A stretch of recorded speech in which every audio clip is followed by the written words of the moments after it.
अपनी अजीमुशान यूनिवर्सिटी अलीगढ़ मुस्लिम यूनिवर्सिटी के एक लड़के से आज बात हो रही थी जो पढ़ाई लॉ की कर रहा है, आईएएस आईपीएस अफसर बनना चाहता है, लेकिन यूपीएससी के आईएएस आईपीएस के इम्तहान में वो history as a subject, optional subject लेकर अपीयर करना चाहता है क्योंकि उसको हिस्ट्री में बड़ा शौक़ है और उसको 12वीं क्लास में हिस्ट्री में 98% नंबर मिले थे, which is very exceptional. 98% number history में पाना बहुत एक्सेप्शनल है। उसका शौक़ है हिस्ट्री पढ़ना, लेकिन स्ट्रेटजी यहाँ कुछ ऐसे बनानी चाहिए कि जो सब्जेक्ट पढ़ रहे हैं हम ग्रेजुएशन पोस्ट ग्रेजुएशन में, वही सब्जेक्ट लेकर हमको यूपीएससी का इम्तहान देना चाहिए।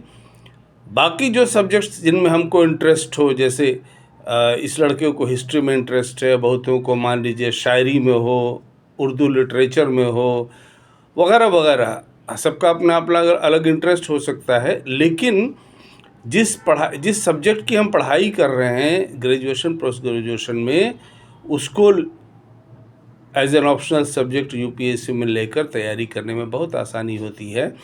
हम तो अपना ही एग्ज़ाम्पल देते हैं कि हमने भी लॉ किया आज से 50 साल पहले। 1974 में हमने लॉ में एडमिशन सिर्फ इसी पर्पज़ के लिए लिया कि हमको यूपीएससी का इम्तहान देना है।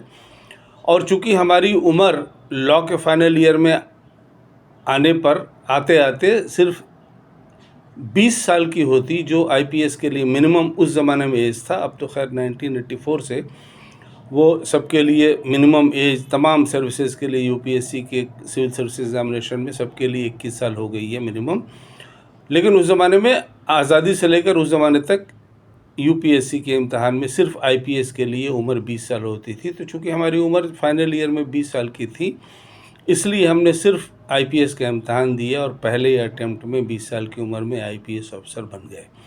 तो बुनियादी बात यह है कि जो सब्जेक्ट हम ग्रेजुएशन में पोस्ट ग्रेजुएशन में पढ़ रहे हैं, वही सब्जेक्ट हमको यूपीएससी के इम्तहान में भी लेना चाहिए। ये बहुत कन्वीनियंट बना देता है तैयारी को। और साथ में जैसे हमने भी पढ़ाई यूपीएससी के स्टैंडर्ड की लॉ की पढ़ाई की पहले दिन से।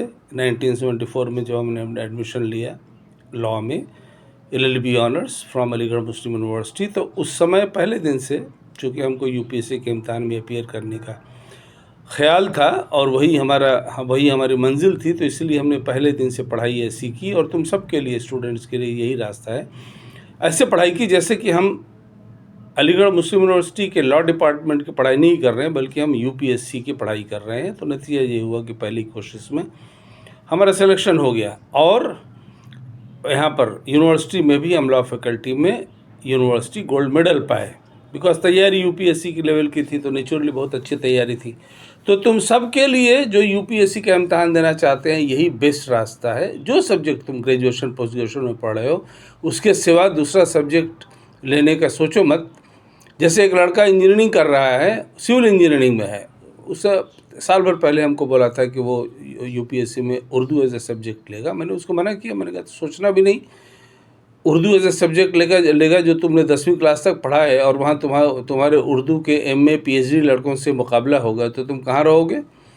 इसलिए उसने फिर सिविल सर्विसेज के लिए पढ़ा। वो भी डिस्ट्रिक्ट का टॉपर है, उसने सिविल सर्विसेज के लिए फिर वो सिविल इंजीनियरिंग का ही ऑप्शनल सब्जेक्ट चुना, जो कि एक ऑप्शनल सब्जेक्ट यूपीएससी में है और जिसकी वो अलीगढ़ में पढ़ाई कर रहा है।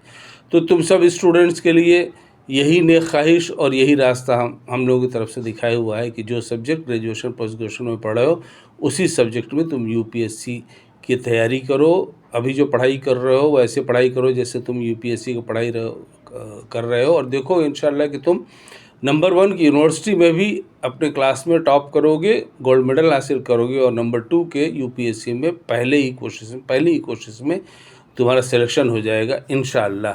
हम लोगों का मुस्लिम एजुकेशन ट्रस्ट की तरफ से यही कोशिश है कि तुम सब लड़के अपनी मंजिल तक पहुँचो, और उसके लिए जो जितनी मेहनत करनी है वो सब तुम लोग तो तैयार होते ही हो। तुम सब रेस के घोड़े हो, दौड़ने को तैयार हो, बस जगह मिलनी चाहिए। तो इंशाल्लाह हम लोग हैं तुम लोगों को जगह दिखाने, रास्ता बताने के लिए, और अल्लाह ताला हैं तुम लोगों के ऊपर मेहरबानी करने और कामयाब बनाने के लिए।